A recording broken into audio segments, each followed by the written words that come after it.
महाराज जो मैं सच्चिद आनंद स्वरूप हूँ, वो मैं जो स्वरूप है वो भगवान ही है। सो हम, और भगवान भी कहते हैं कि ईश्वर सर्वभूतानां हृदयसे तिष्ठते अर्जुन।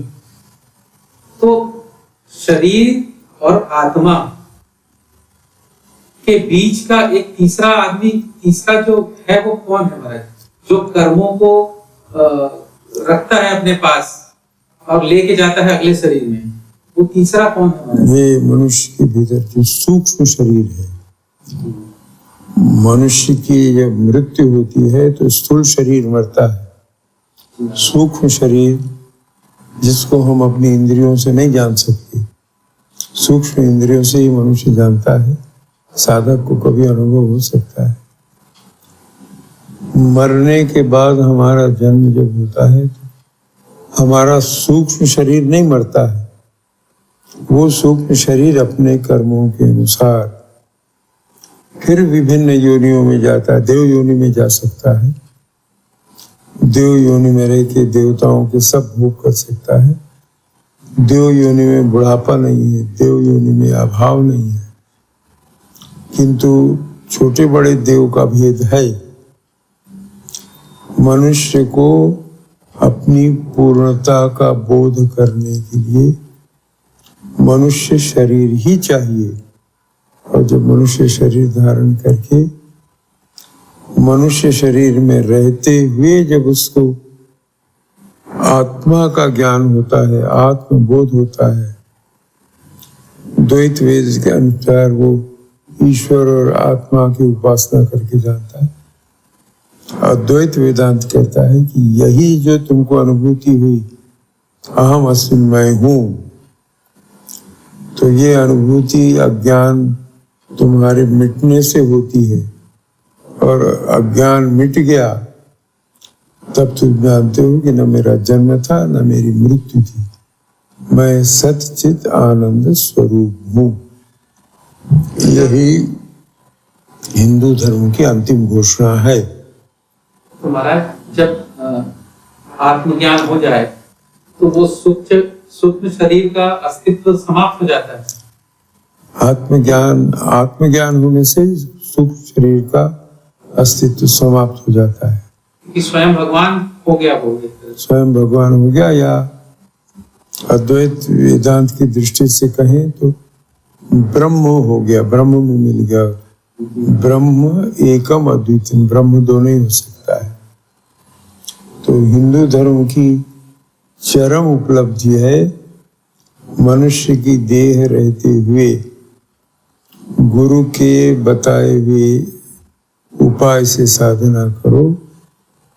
और साधना करते करते जिस दिन तुमको अनुभव हो जाएगा कि मैं वही हूँ, अहम ब्रह्मास्मि, तो ब्रह्म एक के बदले दो नहीं हो सकता। इसलिए तुम ब्रह्म में ही विलीन हो जाओगे, अर्थात अज्ञान हट जाएगा। विलीन इसलिए कहा जाता है कि अज्ञान हट गया तो मैं वही शाश्वत अस्तित्व हूँ। मैं कहीं से शुरू नहीं हुआ हूँ, मेरा कहीं अंत नहीं हुआ है। तो अद्वैत वेदांत का या सभी वेदांत का निचोड़ है हिंदू धर्म के अनुसार कि तुम सच्चिदानंद हो। इसलिए जो ही तुम्हें मनुष्य देह मिली है तो संसार में आसक्त मत हो, संसार का काम करो। कर्म के अनुसार जो तुम्हें उपाय मिला है, अवसर मिला है, उसके अनुसार कर्म करते रहो। पर मन में दृढ़ता से ये सोचो कि मैं ये नहीं हूँ, मैं तो वही सच्चित आनंद हूँ और वो एकम अद्वितीयम है। सच्चित आनंद दो नहीं हो सकता, तो उसको हम लोग ब्रह्म कहते हैं तो ज्यादा सुविधा हो जाती है कि अहम ब्रह्मास्मि, मेरा अहम ब्रह्म मिल जाता है। तो ब्रह्म में मिलने से मैं ब्रह्म हूँ और ब्रह्म में दूसरा कोई नहीं है। तभी मनुष्य को चिर शांति मिलती है और वो कैसा है, सत है, चित है और इसलिए आनंद स्वरूप है। परमानंद कह दो, वो परमानंद स्वरूप। तो इसी मनुष्य शरीर में रह के उस परमानंद आत्मा की उपलब्धि का प्रयत्न करना चाहिए, इतनी सी बात है। और ये सब का अर्थ यही है भैया, जब मनुष्य, अभी ब्रह्म की बात छोड़ो, मनुष्य शरीर जब मिला है तो जिसको तुम अपनी बुद्धि के अनुसार समझते हो कि उचित नहीं है, उसको छोड़ते जाओ। गुरु जब मिलेंगे बताएं करेंगे। मनुष्य होते ही उसको अच्छे बुरे का ज्ञान हो जाता है, तभी मनुष्य शरीर धारण करता है। तो मनुष्य का जन्म लेकर तुम स्वयं जब अच्छे बुरे का ज्ञान प्राप्त करने लगते तो समझ में आता है। तो जिसको बुरा समझते हो उसको छोड़ते जाओ। छोड़ते जाओगे तो अच्छा क्या है तुमको धीरे धीरे मालूम होता जाएगा, और अंत में देखोगे कि ब्रह्म में न अच्छा है न बुरा है, उसमें पूर्णता है। पूर्णता से पूर्णता को जोड़ो तो पूर्णता रहेगा, पूर्णता से पूर्णता को घटा दो तो पूर्णता रहेगा, और पूर्णता को पूर्णता से भाग कर दो तो पूर्णता रहेगा। पूर्णता में किसी प्रकार का द्वैत नहीं रहता, दो भाग नहीं हो सकते। इसी पूर्णता की अनुभूति मनुष्य जीवन में की जा सकती है। इसलिए संसार करते हुए भी घर द्वार परिवार पत्नी बच्चे, पूर्ण एक शब्द में संसार, संसार करते हुए भी इसका प्रयत्न करो, इस पूर्णता की अनुभूति करो कि मेरे जीवन में किसी भी प्रकार का अभाव नहीं है। अपूर्णता कब होती? जब अभाव का बोध होता है। तो शरीर मन बुद्धि अहंकार आदि ये सबसे ऊपर अभाव रहित जो पूर्णता है वही मेरा स्वरूप है। और ये पूर्णता दो नहीं हो सकती। दो होने से अरे उसकी पूर्णता और मेरी पूर्णता में कंपैरिजन करने लगेंगे, छोटा बड़ा हो जाएगा। पूर्णता एक ही हो सकती है, एकम अद्वितीयम, एक है उसमें द्वितीय। यही इसी पूर्णता की अनुभूति मनुष्य जीवन का लक्ष्य है।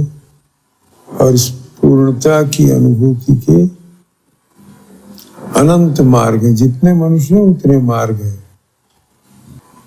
अच्छा, माने जो वेद है वो कंप्लीट या पूर्णता अद्वैतवाद पे आधारित है, पूरा वेदांत के वेद का कि वहाँ भक्ति भी है हमारे। वेदांत में या वेदों में ज्ञान भक्ति शब्द हम लोग भक्ति अवश्य है। बिना भक्ति के हम उपासना नहीं कर सकते। किसकी उपासना करो? अगर तुमको तुम्हारे गुरु ने न भी बताया तो तुम भक्ति करते हो। भक्ति का अर्थ है कि हम जिसको चाह रहे हैं वो हमसे श्रेष्ठ है। इससे क्या होगा? हमको आनंद मिलेगा। तो ईश्वर सत्य चित और आनंद स्वरूप है। तो ये सत्य चित आनंद को ईश्वर कहते हैं, और वही ईश्वर हमारे हृदय में विराजमान है। उसको जानने के लिए अनंत उपाय हैं। संसार की जिन वस्तुओं से, जिन व्यक्तियों से हमको बिछुड़ना पड़ता है वो हमारे जीवन का लक्ष्य हो नहीं सकता है। राजा महाराजा थे या हमारे जीवन में जो जो हम चाहते थे सब मिल गया, किंतु मृत्यु को जीत सकते हो नहीं। मृत्यु के स्मरण मात्र से दुख होता है। तो तुम क्या हो? सत चित आनंद स्वरूप हो। ये जन्म मृत्यु ये भी धोखा है, सत्य असत्य है। इससे ऊपर जाने के लिए द्वैत वेदांत से साधना करनी हो तो अपने गुरु और अपने इष्ट का ध्यान करो और अपने इष्ट को सर्वज्ञ मानो, वो सब कुछ जानते हैं, सब कुछ करते हैं, सब कर सकते हैं, और वो मुझसे बाहर है। पर मैं कब जानूंगा? अपने भीतर जब उस इष्ट का अनुभव कर लूंगा, तब मैं जानूंगा कि सर्वत्र व्याप्त है, और सर्वत्र व्याप्त होने के कारण दुख सुख से ऊपर आनंद स्वरूप है। इसलिए संसार के दुख सुख को सहते रहो, और सहते हुए ये कोशिश करो कि इस दुख सुख से ऊपर मुझे उठना है, और ऊपर उठने का साधन ये शरीर भगवान ने मुझे दिया है। इसी शरीर में जीवित रहते हुए गुरु के बताए हुए मार्ग से उपासना करते करते मृत्यु के पहले मनुष्य, जीवन मुक्ति उसको कहते हैं, मृत्यु के पहले मनुष्य अनुभव कर लेता है, मैं वही नित्य मुक्त शुद्ध बुद्ध चैतन्य आत्मा हूँ, न मेरा जन्म है न मेरी मृत्यु है, इसलिए मैं आनंद स्वरूप। इतनी सी बात है, सारे वेदांत का सार यही है।